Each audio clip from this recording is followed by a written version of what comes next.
Batman Year One. And that's at least pretty much what we have planned for you guys this Bat March. Anyway, well, of course, like I said before, the animated series is first. So, yeah, this show, though, back in the early 90s and everything, was so popular. It was popular with kids, and what's made it so... And in fact, many people have even considered it to be one of the best runs and even just one of the best takes on Batman ever. At least, when it comes to television or whatever. But not only that, what I loved about it is, yes, it explored, of course, some new things with Batman, but it also explored some more deep corners, if you know, of the Batman world. Like with his villains or even some of his side characters, and that's probably what's made it so unique and famous, even still to this day. So, yes, the first, at least of the list of best episodes me and my good pal Spike Greene will be reviewing is the episode called Two-Face. Just to quickly explain the plot. The plot is about, of course, famous District Attorney Harvey Dent is unfortunately lately been having some problems with a mob boss named Rupert Thorne. Yeah, lately he's been getting angry at random thugs and even his own friends. And well, hang on, sorry. Well, viewer beware. This review will have spoilers for the episodes that we cover. We're covering Two-Face parts 1 and 2, and we're covering Heart of Ice. So spoilers for all of those. Okay, go on. Yep.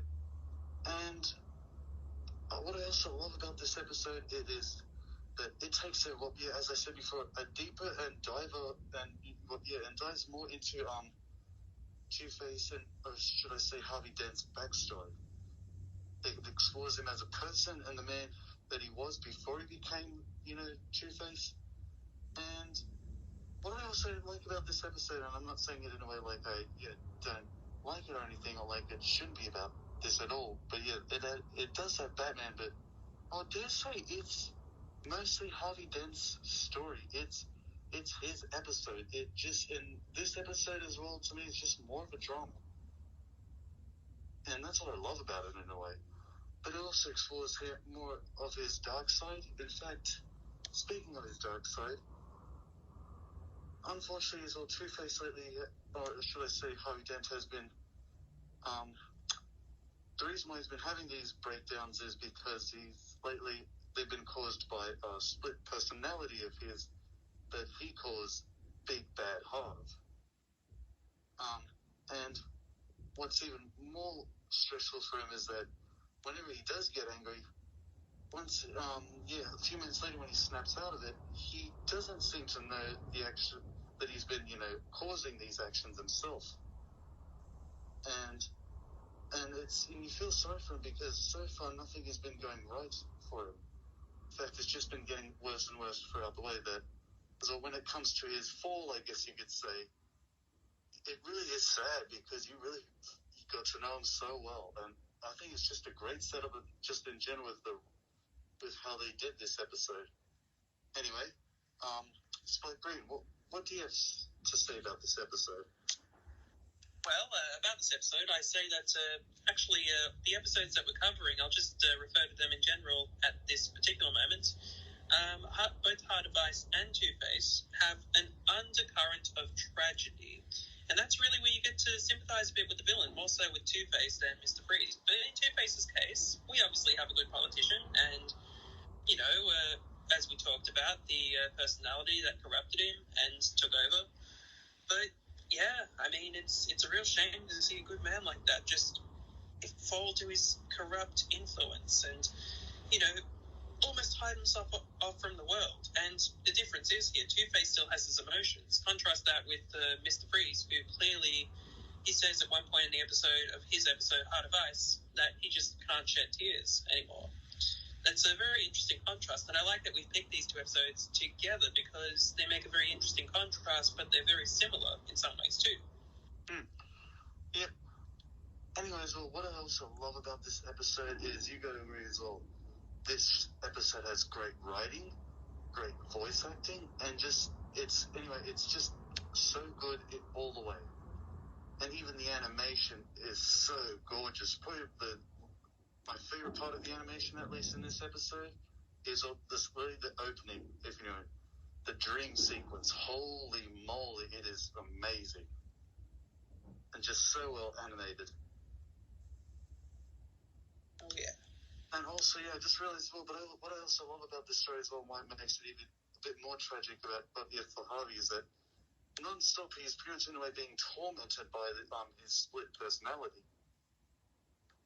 And it's slow, and Big Bad Wolf slowly consumes him. Or, now, excuse me though if you don't like the joke, or should I say, consumes him halfway.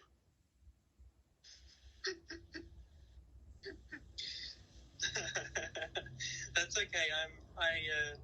I make jokes like that plenty on and off camera, so it's all good. Yeah. But so I'm just saying, if you didn't like that joke, well, excuse me. Hey, I'm just trying. Okay, for all you folks out there possibly didn't really appreciate it that much. Anyway, well, they don't know the half of the effort. Anyway, yeah.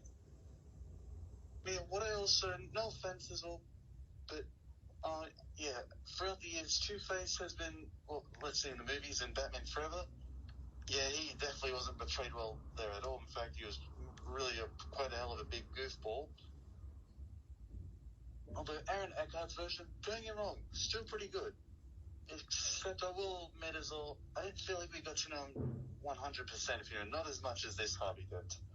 Because, yeah, Aaron Eckhart's version, I did still, care about him, but at least when I watched the animated series one, I felt like I got to know him more, and, well, yeah, they just set him, anyway, the way they set him up and everything, and with the amount of focus and everything, it was really good.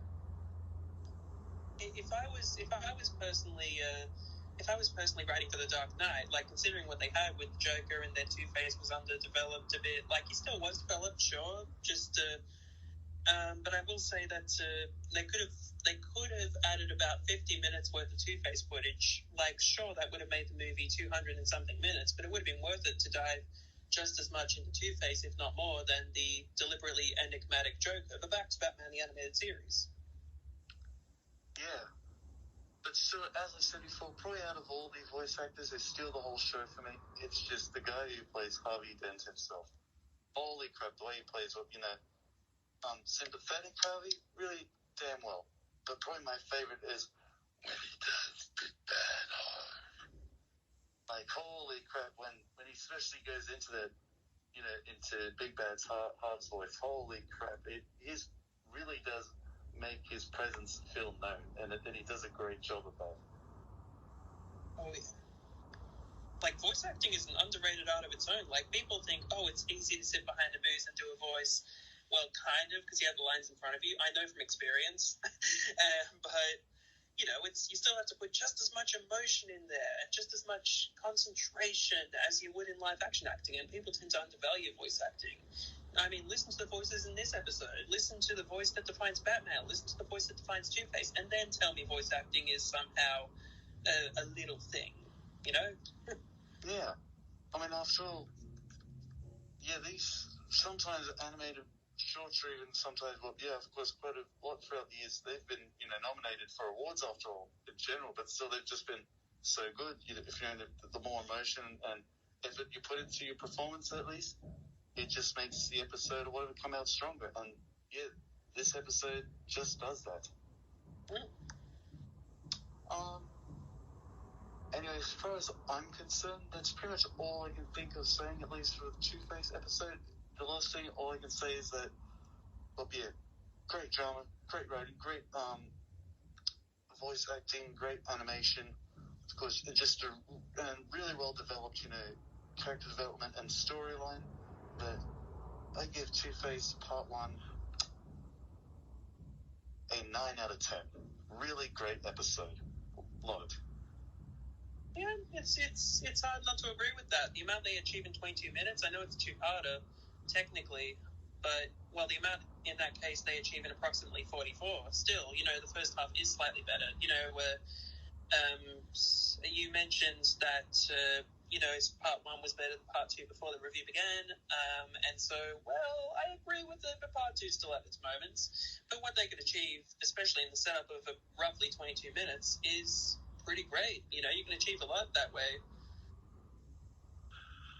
They say, actually, just to add to that, they say that to set up a feature film, you have typically 15, 20 minutes of setup for the first act, and then you really get into things, unless you're making an exception or your act is exceptionally long or whatever. Anyway, so yeah. Anyway, me and Spike will be back to see you guys real soon in our review of Two-Face Part 2. Anyway, see you then.